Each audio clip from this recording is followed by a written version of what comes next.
BJP और RSS के संघ के लोगों को अपमान करने का उनके अंदर संस्कृति रही है। भारत की संस्कृति रही है इस देश की महिलाओं को सम्मान करने की रही है।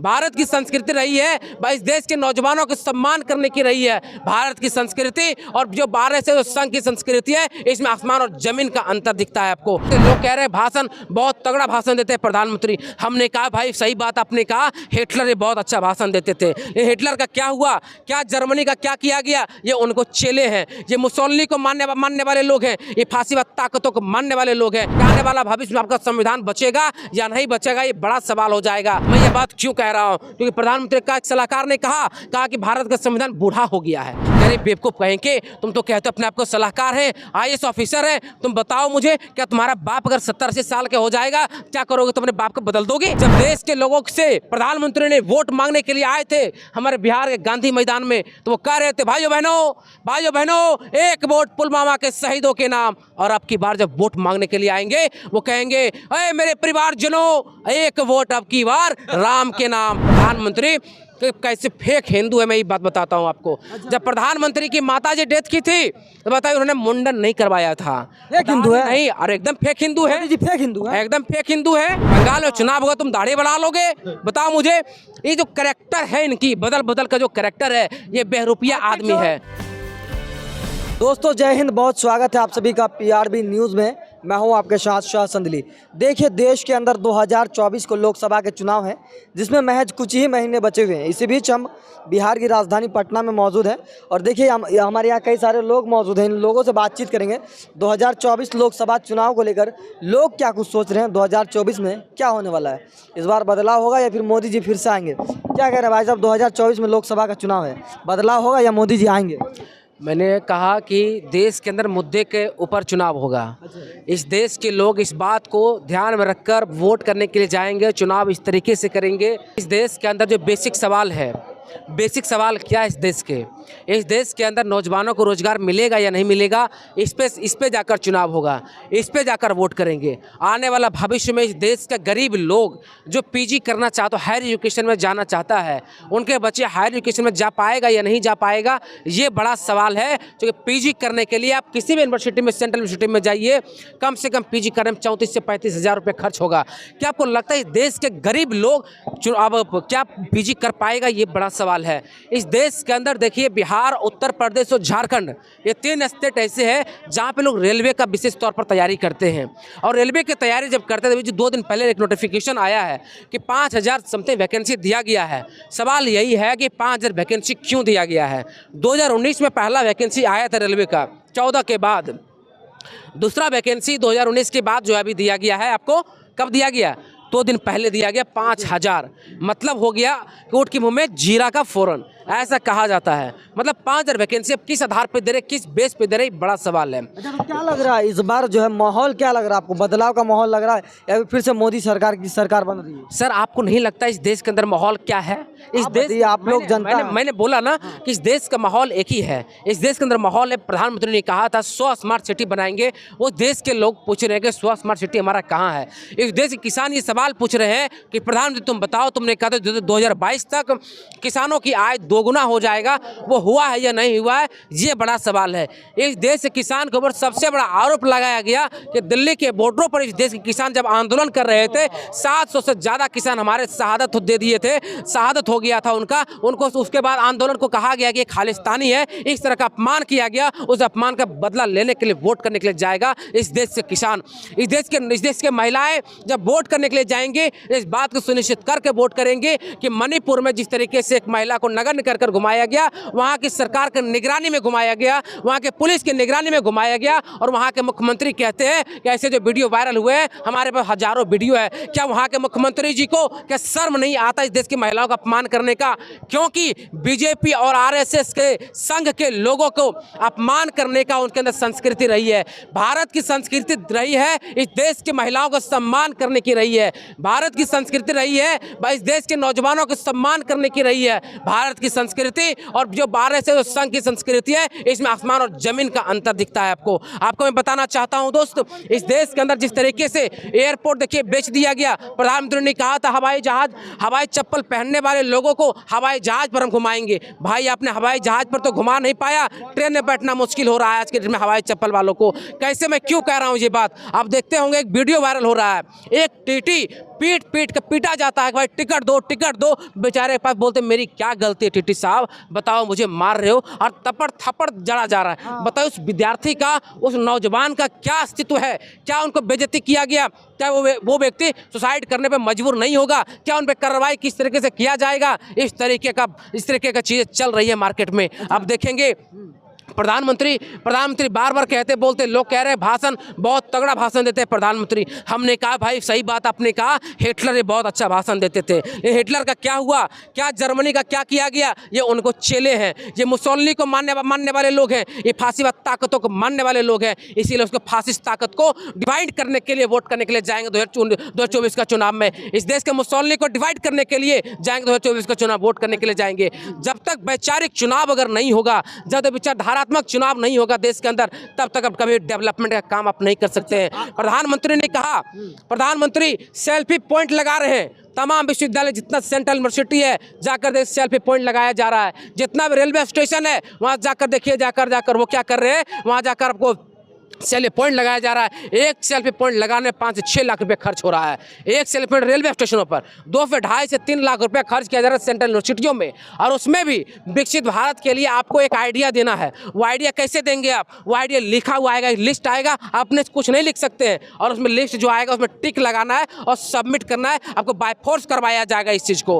अब देखिए भारत की 2024 का चुनाव इसलिए और महत्वपूर्ण हो जाता है कि आने वाला भविष्य में आपका संविधान बचेगा या नहीं बचेगा, ये बड़ा सवाल हो जाएगा। आप माइक लेकर इस जगह खड़ा होकर हमसे सवाल पूछ पाएंगे या नहीं पूछ पाएंगे, ये बड़ा सवाल हो जाएगा। मैं ये बात क्यों कह रहा हूं? क्योंकि प्रधानमंत्री का एक सलाहकार ने कहा कि भारत का संविधान बूढ़ा हो गया है। संविधान बूढ़ा हो गया है, 70-80 साल का हो गया। तब मेरे मन में एक सवाल चला कि अरे बेवकूफ कहेंगे, तुम तो कहते हो अपने आप को सलाहकार है, IAS ऑफिसर है, तुम बताओ मुझे, क्या तुम्हारा बाप अगर 70-80 साल का हो जाएगा, क्या करोगे? तुम अपने बाप को बदल दोगे? बताओ मुझे।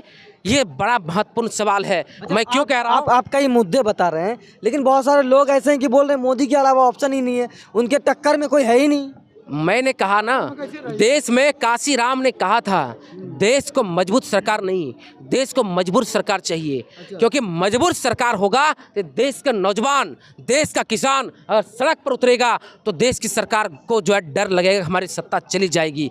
आज की सरकार को अपने सत्ता से डर नहीं है, क्योंकि 2019 का चुनाव में जब देश के लोगों से प्रधानमंत्री ने वोट मांगने के लिए आए थे हमारे बिहार के गांधी मैदान में, तो वो कह रहे थे भाइयों बहनों एक वोट पुलवामा के शहीदों के नाम। और अब की बार जब वोट मांगने के लिए आएंगे वो कहेंगे, अरे मेरे परिवारजनों, एक वोट अब की बार राम के नाम। आपको सुनिश्चित करना पड़ेगा कि आप राम के नाम वोट करोगे या पुलवामा के शहीदों के नाम वोट करोगे, या फिर आने वाला भविष्य में आपके बच्चों को बेहतर विश्वविद्यालय मिलेगा या नहीं मिलेगा, इस पर आप वोट करोगे। आने वाला भविष्य आपके बच्चों को रोजगार मिलेगा या नहीं मिलेगा, इस पर वोट करोगे। या फिर आने वाला समय में इस देश की महिलाओं का सम्मान होगा या नहीं होगा, इस पे वोट करोगे। ये सबसे बड़ी सवाल है। सबसे बड़ा सवाल ये है कि मनरेगा के तहत जो 100 दिन का रोजगार मिलता था इस देश के लोगों को, गरीबों को, मनरेगा के तहत, उसमें कब तुम बजट में वृद्धि करोगे, ये बड़ा सवाल है। इस देश के मजदूरों का जो रेगुलर जो कमाई उनका भत्ता होता है उसको तुम कब वृद्धि करोगे,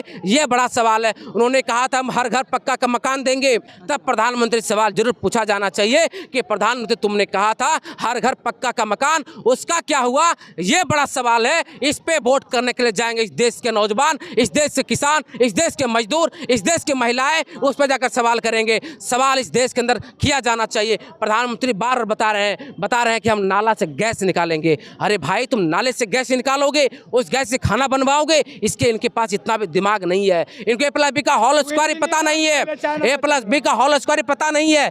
बताइए मुझे, इससे प्रधानमंत्री को शर्म नहीं आता है? आपको इस बात को सुनिश्चित करना पड़ेगा दोस्त। अगर इस देश से पहली प्रधानमंत्री, भारत का प्रधानमंत्री, पहला प्रधानमंत्री पंडित नेहरू ने अगर कल्पना नहीं किया होता कि इस देश के अंदर 5-5 IIT पहली पंचवर्षीय योजना में इस तरह के संस्थानों अगर स्थापना नहीं किया जा रहा होता, तब मुझे बताइए इस देश के अंदर आप क्या कल्पना कर सकते थे चंद्रमा और मंगल पर जाने का। जो मंगल और चंद्रमा पर जाने का कल्पना वहीं से शुरुआत हुई थी। अगर IIT हमारे पास नहीं होता तब बता दीजिए मुझे APJ अब्दुल कलाम जैसे साइंटिस्ट हमारे हिंदुस्तान में पैदा हो सकता था क्या? ये बड़ा सवाल है। क्या हमारे देश में परमाणु बम हो सकता था क्या? ये बड़ा सवाल है। आपको इस बात को सुनिश्चित करना पड़ेगा। जब तक आप देश के अंदर ऐसे मुद्दों पे वोट नहीं करेंगे तो आने वाला समय में आपस में भाई भाई के बीच झगड़े करवा दिए जाएंगे, एक सांप्रदायिक माहौल को क्रिएट कर दिए जाएंगे। मैं यह बात क्यों कह रहा हूँ? मैं यह बात इसलिए कह रहा हूँ, जब 1990 में जब मंडल कमीशन लाया गया था, उसके विरोध में लाल कृष्ण आडवाणी ने कमंडल रथ यात्रा निकालने का काम किया था।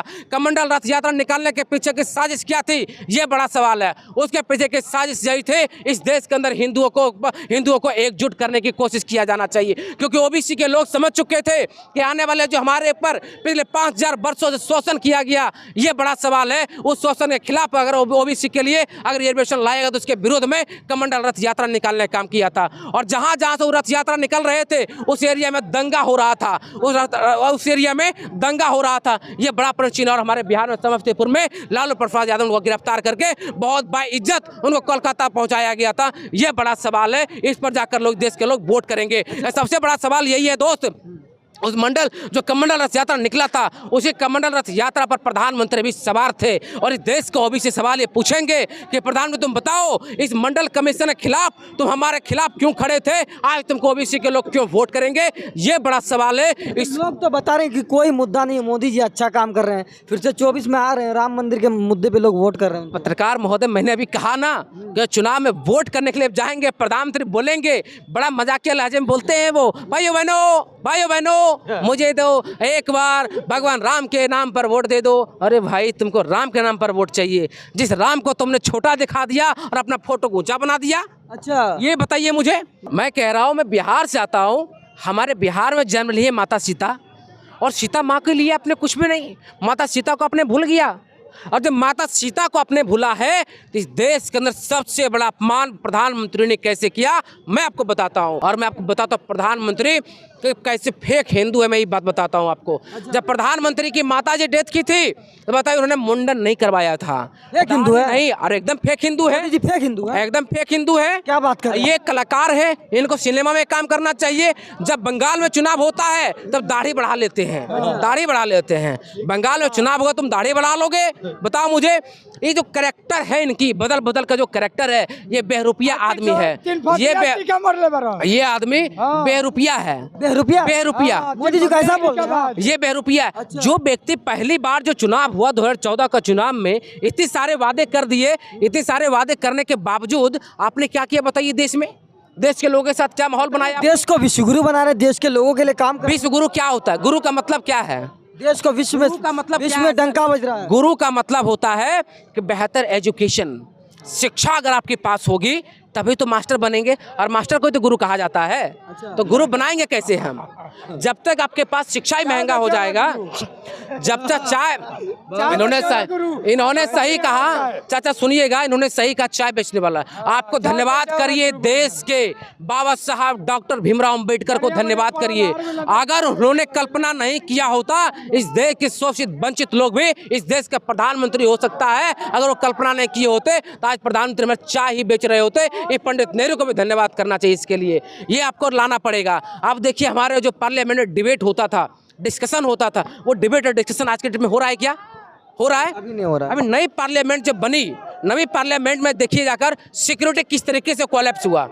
2 बच्चे अंदर घुस जाते भाई पार्लियामेंट के अंदर, कैसे घुसता है बताइए? इतनी ज़्यादा सिक्योरिटी वहाँ पे होती है, इसके बावजूद कैसे उसमें एंट्री कर जाते हैं वो?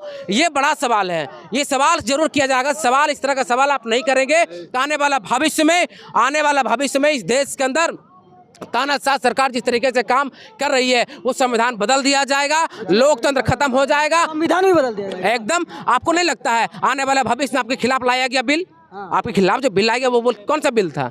Broadcasting bill. बिल में क्या भाई, अगर आप कोई भी सवाल अगर सूत्र के हवाले से पूछेंगे, सूत्र के हवाले से जिन लोगों के बीच में परोसेंगे, तो आपके ऊपर FIR किया जाएगा। या तो आप उसको सूत्र को सामने लाइए। अगर सूत्र अगर आप सामने ला देते तो कल जाकर आपको वो बताएगा नहीं, कोई खबर देगा नहीं। खबर देगा क्या? इस देश के अंदर जो इन्वेस्टिगेटिंग रिपोर्टिंग होता था, क्या इन्वेस्टिगेटिंग रिपोर्टिंग हो रहा है इस देश के अंदर? हो रहा है? नहीं हो रहा है ना। अगर इन्वेस्टिगेटिंग रिपोर्टिंग होता तो शायद आज प्रधानमंत्री क्या कर रहे होते। यही इन्वेस्टिगेटिंग रिपोर्टिंग 2014 का पहले जब मीडिया ट्रायल चल रहा था तो इस देश के अंदर 2G घोटाले, कोलगेट घोटाले, कोयला घोटाले उजागर हुआ। लेकिन क्या हुआ कोयला घोटाले, 2G घोटाले, कोलगेट घोटाले और जीजाजी घोटाले का मुझे बताइए।